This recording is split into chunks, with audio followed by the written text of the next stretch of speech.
The Mendon-Honeoye Falls-Lima Sentinel welcomes you to this edition of the Mayors and Supervisors Weekly Update, brought to you by... Each week, our community makes history. Each week, you make history. And each week, there's only one source to turn to for the first take on history. You know what that is? Subscribe to the Sentinel right now to discover the history being made in your own backyard. The Mendon-Honeoye Falls-Lima Sentinel. More than just your news, it's your history.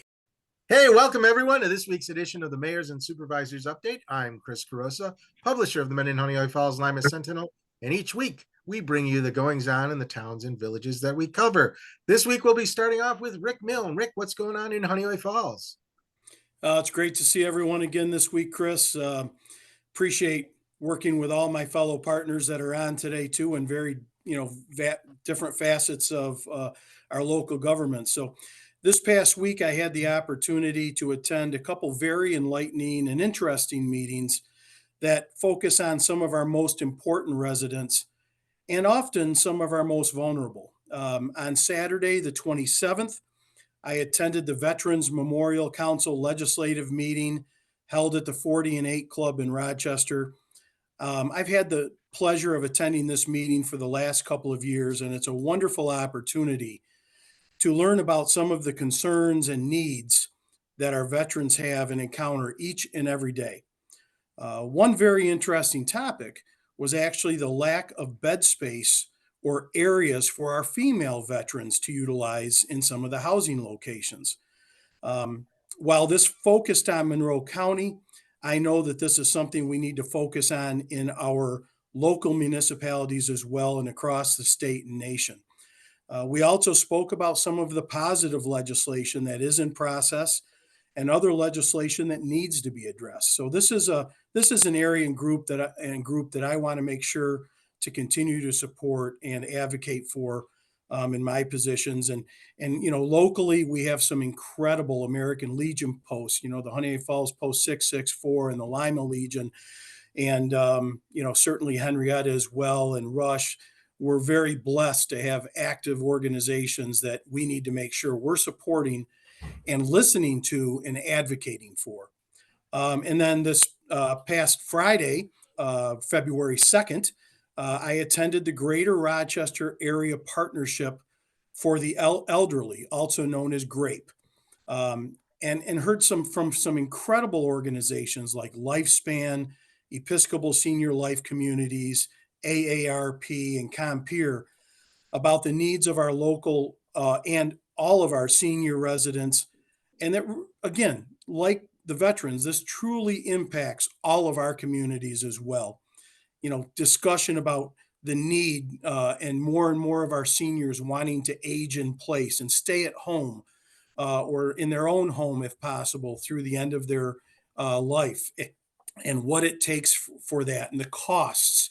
And the need to support these individuals to make sure that they are being able to pay for their meds with all the rising costs, that they're able to not only eat well and have heat in their home, but also pay for their meds. And there's a lot of seniors with today's costs that are just simply saying, I'm not going to pay for my medicine right now. I need to eat, or I need to have heat in my house. And one of the focuses is on how do we get more cost effective and better rates for our meds, for all of our seniors and all of our residents. How do we work with our neighboring countries like Canada or even the UK, and not a neighbor per se, but how do we work with others to import meds that actually do the job and cost much less? We're not doing everything right, and we have to do better. So we talked about aging in place and learned about aging in place, talked a lot about elderly abuse concerns and many very difficult scams that target our seniors. And how do we focus on getting our seniors help to understand when they are being scammed, or what types of things to look for. And then again, financial concerns for our senior housing and nursing home facilities, and also, like all of our industries and businesses, the lack of employees. One of the big concerns that we all spoke about or learned about too was the reduction in funding for senior citizen programs and their support, and the lowering of financial support in the proposed executive budget this year. This is a real concern for all of those who spoke today. And they need more financial support, and it's actually going down, which is really a concern for our seniors. So we have to keep in tune with that. And we just need to support these incredible groups. And again, it affects us locally as well as throughout the county and state. Along with that, the village, as I mentioned last week, we're into our budget discussions now. We'll be meeting every Saturday morning through the month, in the month of March coming up. And I just want to make sure I continue to say that the month of March, every Saturday, 8 a.m. to 10 a.m., we'll hold our trustees meetings. And these are simply budget workshops, no decisions being made, just budget workshops that the public is welcome to attend, sit in on, hear about the budget, hear about what the different line items are, et cetera. So those meetings will be coming up in March, but these are important as we have a very difficult year ahead. So with that, I appreciate the opportunity. It's always great to see everyone, and we hope everyone has a great week coming up. Thanks, Chris. All right. Thanks, Rick. Over to Mike. Mike in the town of Lyman. What's moving there? You need to, there you go. Yep. Hello, Chris. Hello, everybody. Thanks for hosting us again. This past week on the 30th, we did hold our water workshop. It was a good dialogue, questions and answer, etc. Attending the workshop were, of course, the town board, the Lima Village Board, the Lima Agricultural Advisory Committee. We had the fire chief. We had the Avon Town Board and the Livingston County Water and Sewer Authority. And it was the Water Authority that did facilitate the meeting. If the town does form a water district, there is an opportunity for the village of Lima to get a lower cost water supply. The village board indicated that they are interested in further discussion if a district is formed. The town board from Avon indicated interest in an alternative supply for the 5 and 20 water tower if the town of Lima decides to form a district.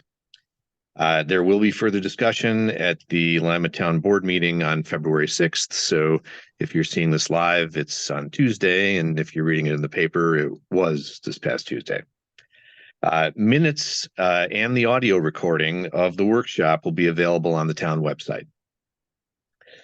As part of the Be Well in Lima initiative, find out how what you eat and how much you move can impact your risk of chronic disease and increase your overall well-being. Join our free Promote Health program to learn more.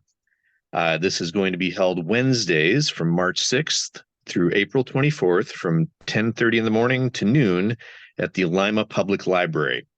They'll be discussing topics on healthy eating, bringing in trainers and talking about fun exercises you can do at home and other kinds of physical activity. And I hope to see you there.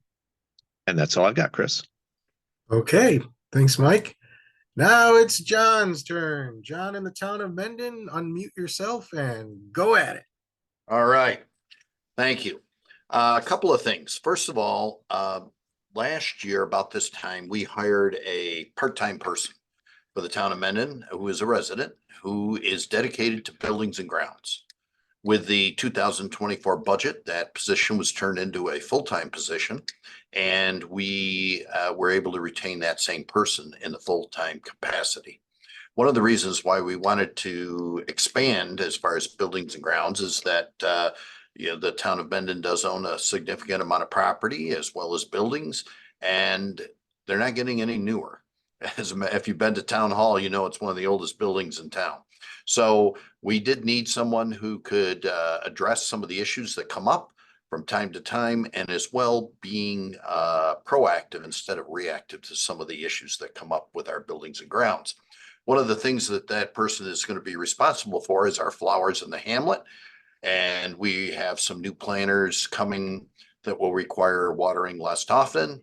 And hopefully we'll have a nice season for flowers, as I know many of my municipal partners do the same in their various towns and villages. Also, I wanted to mention about summer recreation. That program starts July 1st and runs through August 9th. You can sign up through the community programs at the HFL school website. The town of Mendon is a participant in that and subsidizes children who participate in the summer rec program. That would be the residents in the town outside the village of Honeoye Falls. We also want to mention that taxable status date is coming up on March 1st. So if you have a senior, a disabled, any type of exemption, make sure that you have your paperwork into the town of Mendon before March 1st so you can take advantage of those exemptions. The best person to talk to is Katrina Allen in our office. She's very well versed on all the exemptions that are available for our residents.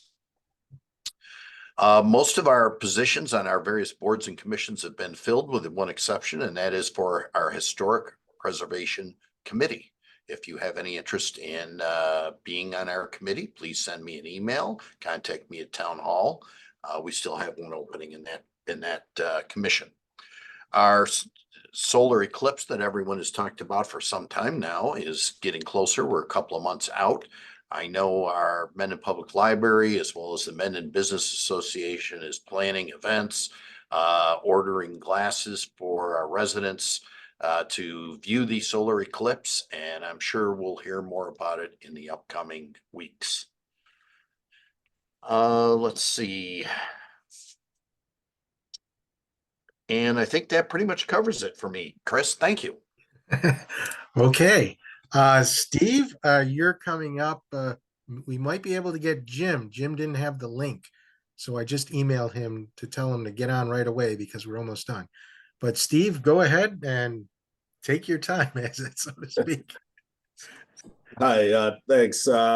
So some recent news, our second cannabis retail location was approved by the Office of Cannabis Management. That's Rise Cannabis, which has been and will continue to serve as a medical dispensary, but they are now an approved adult use retail dispensary. They have a special event for Saturday, which of course will be yesterday for when people view this online, but that they joined MJ Dispensary, which was the first one approved in the county, and that one is located in the Genesee Valley Regional Market. Rise Cannabis is the old IHOP location across from the Marketplace Mall. Update on the town court, both exterior and interior finishes are going up. The rooftop heating units have been installed. The generator is being installed this week. Utility has been hooked up, and the fire suppression system is being pressure tested. So we're looking to open in June and are on schedule, assuming there aren't any other major supply chain delays or anything like that. For an update on the golf course, we awarded the second phase of the irrigation system upgrade. That includes the sprinkler heads, the feeder lines, and the sprinkler heads. And we published the bid for the third phase, which includes the upgrade of the pump station. We were able to reduce costs for that third phase by being able to reuse the existing pump wells, but we will be installing new pumps and controls. So the original system, which has been there for a long time and has been deteriorating, was a manual system. This new one will be an automated system, so we will not have to go around and turn on and off individual sprinkler heads. That can all be controlled by the computer. We are close to closing on the clubhouse property for the golf course. We're working on getting the details on the cell tower that's located on the property, what was sold, what was leased, and what access agreements are in place.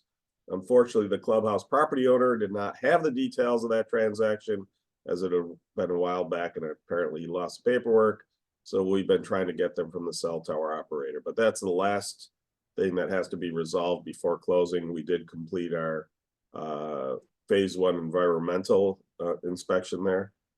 And then the last thing with the golf course, we're renaming the golf course from the Riverton Golf Club, or the RIV as it was often referred to the Riverton Oaks Municipal Golf Course.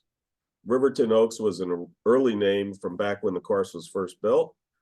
We felt it was important to differentiate the new municipal operation from the previous private operation. So we decided on that name change at the town board. We've been taking advantage of the warmer weather to begin expanding the parking lot in Veterans Memorial Park in anticipation of the new splash pad spray park that was approved by voter referendum. We've also been using this time to clear out some of the dead ash trees and green belts in town parks. So crews have been chopping those up and getting them out. If you see large trailers in the town park, that's the stockpile of our new LED street lights. We expect to close with RG&E in the next week. So there have been a number of people complaining that some street lights are out. It doesn't surprise me that RG&E has not been replacing them since they know they're about to be sold and all replaced. So if anybody has a street light out near you that hasn't been reported, report it to us, because we basically asked our contractors to replace those ones first. And so, but we'll be replacing all the street lights with the new LED street lights. As I've mentioned before, that saves about $26,000 a month between electric costs and tariff costs. So, and finally, the State of the Town address and luncheon, which also serves as a fundraiser for the Henrietta Chamber of Commerce, is scheduled for Tuesday, February 27th, starting at 11:30 a.m. at the RIT Inn and Conference Center. Details from the address will be included in the next town newsletter, which goes out shortly after the State of the Town address. So for those who are unable to make it to the luncheon, you will be able to get details from the State of the Town address. And that's it. All right. Thanks, Steve. I guess Jim Kirch is having some problems technical wise, can't log on. Do anybody else have anything to add before we end this? Seeing nothing. Thank you all for being here. Thank everyone for watching this. Remember, if you like to see this when it airs every Sunday at 1 o'clock. And all you need to do is like our Facebook page or subscribe to our YouTube channel, and you will be notified when the program airs. If you prefer to read the transcript, it's published on the following Thursday, next week's paper. That's it for this week. We'll see you all next week. Bye-bye for now. Take care.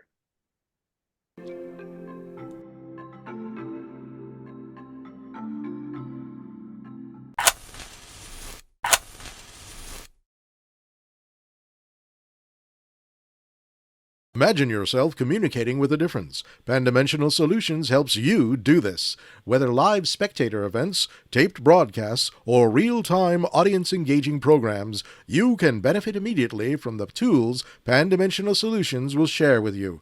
Do you want to make a difference? Contact us at pandimensional.com.